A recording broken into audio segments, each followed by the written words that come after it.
একদিন আমি আমার মেয়েকে বলবো, নিজের টাকা নিজে উপার্জন করো। এজন্য নয় যে তোমার জীবনে কোনো পুরুষ মানুষের প্রয়োজন নেই, কিংবা তুমি খুব বিলাসী জীবন কাটাতে চাও, বরং এজন্য বলবো যেন কোনো একদিন যদি এমন কোনো পরিস্থিতি আসে যেখানে তোমাকে আর সম্মান দেয়া হচ্ছে না, তখন যেন সেখান থেকে মাথা উঁচু করে চলে আসার শক্তিটা তোমার থাকে।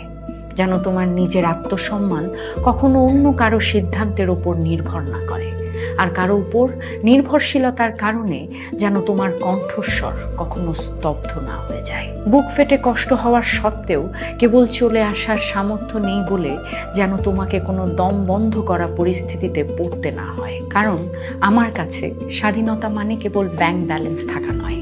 স্বাধীনতা হলো জীবন যখন তোমাকে কঠিন পরীক্ষার মুখে দাঁড় করাবে, তখন টিকে থাকার লড়াইয়ের